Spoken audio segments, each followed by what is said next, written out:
کئی جگہوں پہ یہ بیان آتا ہے کہ سورہ فاتحہ وہ پورے قرآن کا خلاصہ ہے۔ تو آج ہم اسی زاویے سے تھوڑی سی سورہ فاتحہ کے بارے میں تفصیل جانیں گے کہ سورہ فاتحہ میں بیسکلی کیا بتایا گیا ہے۔ بسم اللہ الرحمن الرحیم۔ الحمدللہ۔ الف لام، جو الحمد میں الف لام ہے وہ تحقیق اور کنفرمیشن کے لیے استعمال ہوتا ہے، یعنی بے شک، یقیناً۔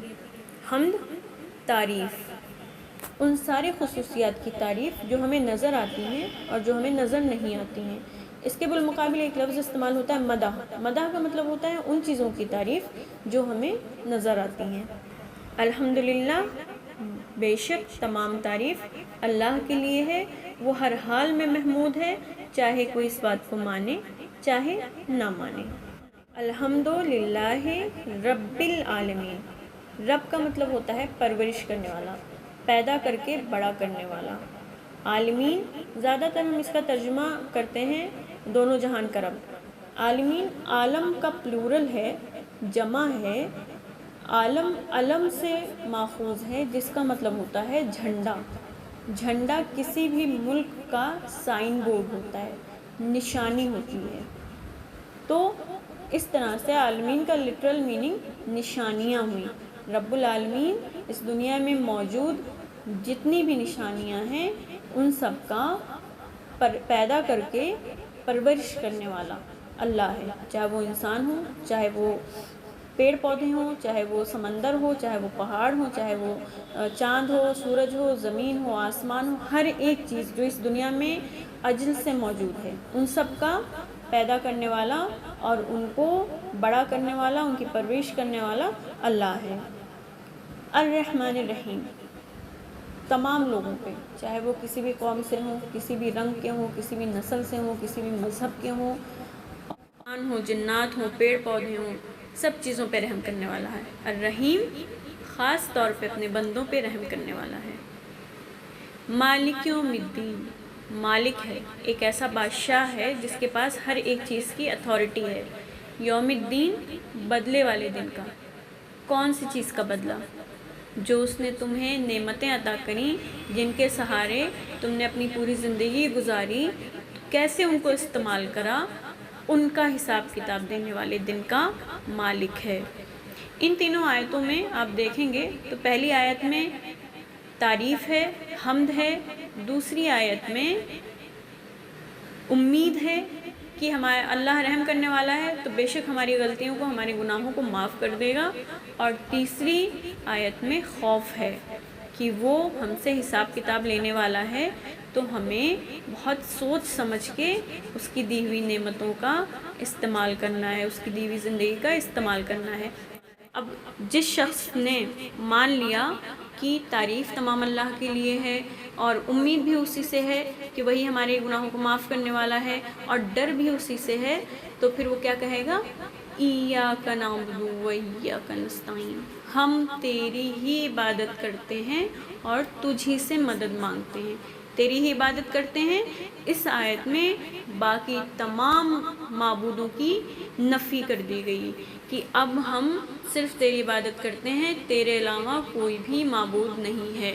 ایاک نستعین، تجھی سے مدد مانگتے ہیں۔ بہت سارے لوگ ہیں جو عبادت کرتے ہیں مگر مدد نہیں مانگتے، بہت سارے لوگ ہیں جو مدد مانگتے ہیں لیکن عبادت نہیں کرتے، بہت سارے لوگ ہیں جو مدد اور عبادت دونوں ہی نہیں کرتے، اور کچھ لوگ ایسے ہیں جو عبادت بھی اللہ کی کرتے ہیں اور مدد بھی، ہر حال میں مدد اللہ سے مانگتے ہیں، اور جو بھی وہ دیتا ہے اور جو وہ نہیں دیتا ہے اس پہ صبر اور شکر کرتے ہیں۔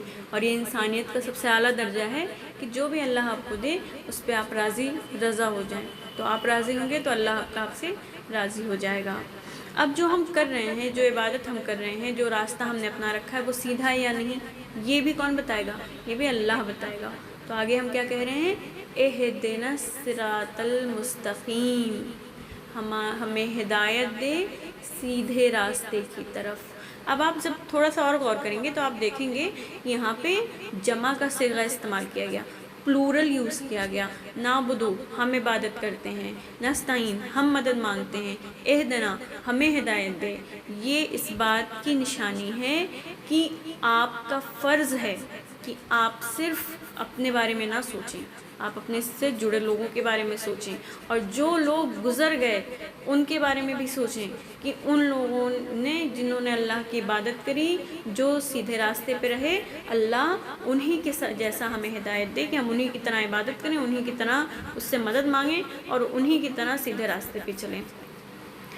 تو اگر آپ کے پاس علم ہے تو آپ کا فرض یہ ہے کہ آپ اس کو بانٹیں، لوگوں کو صحیح غلط بتائیں، اور اگر آپ کے پاس علم نہیں ہے یا آپ کچھ نہیں کر سکتے تو آپ دل سے سب کے لیے دعا کریں کہ اللہ انہیں بھی ہدایت دے اور مجھے بھی ہدایت دے۔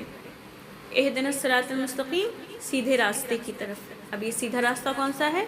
صراط الذین انعمت علیہم، ان لوگوں کا راستہ جس پہ تو نے نعمتیں برسائیں۔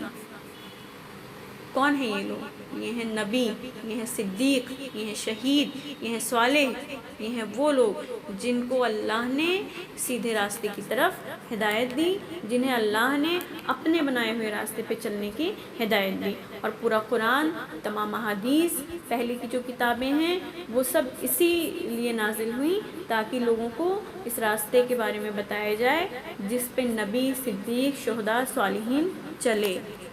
اب کئی بار ایسا ہوتا ہے کہ ہمیں نالج تو مل جاتی ہے لیکن ہم اس پہ عمل نہیں کر پاتے۔ کئی بار ایسا ہوتا ہے کہ ہم عمل تو کرنا چاہتے ہیں لیکن ہمارے پاس نالج نہیں ہوتی، تو اسی لیے آگے کیا مانگا گیا؟ غیر المغضوب علیہم ولا الضالین، ان لوگوں کا راستہ نہیں جس پہ غضب نازل کیا گیا، جو غضب میں مبتلا ہوئے۔ اب یہاں پہ اللہ نے یہ نہیں کہا کہ میں نے غضب نازل کیا، کیونکہ ان پہ جو غضب نازل ہوا یا وہ جس چیز میں مبتلا ہوئے وہ ان کے اپنے اعمال کی وجہ سے ہوئے۔ نعمت تو بے شک اللہ عطا کر رہا ہے لیکن غضب تم اپنے اعمال کے نتیجے میں ہی حاصل کرو گے۔ اور یہ کون لوگ تھے؟ یہ موسیٰ علیہ السلام کے قوم کے وہ لوگ تھے جنہوں نے سوال بہت کرے اور ان کے سوالوں کے جواب بھی اللہ نے دیے۔ ان کے پاس علم بہت تھا مگر وہ عمل نہیں کر سکے۔ آگے کیا آتا ہے؟ ولا الضالین، اور جو لوگ گمراہ ہیں، گمراہ ہوئے۔ اور یہ کون تھے؟ یہ حضرت عیسیٰ علیہ السلام کی قوم تھی جنہوں نے علم حاصل کرنا نہیں چاہا اور اپنے نبی کی، اپنے رب کی نافرمانی کری۔ ایک چھوٹی سی صورت پورے قرآن کا خلاصہ اپنے اندر سمیٹے ہوئے ہے۔ قرآن میں کیا ہے؟ اللہ کی نشانیوں کا ذکر، کئی ساری نشانیوں کا، لاتعداد نشانیوں کا۔ کیسے اللہ نے پچھلی قوموں پہ رحم کرا، پچھلوں پہ رحم کرا، کیسے اب کر رہا ہے، کیسے آگے کرے گا، کئی جگہ پہ اس کا ذکر۔ قیامت کا ہزاروں جگہ پہ ذکر۔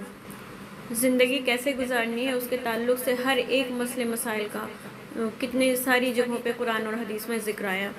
کون سے اعمال ہیں اور وہ کون سا طریقہ ہے جس کو نہیں اپنانا ہے، جس سے بچنا ہے، ان کا بھی بہت تفصیل سے ذکر قرآن اور حدیث میں ملتا ہے۔ ایک چیز اور میں کہنا چاہوں گی کہ اسلام صرف ایک مذہب نہیں ہے، اسلام اپنی زندگی گزارنے کا سٹیک طریقہ ہے جس سے آپ کو خوشی اور سکون ملتا ہے۔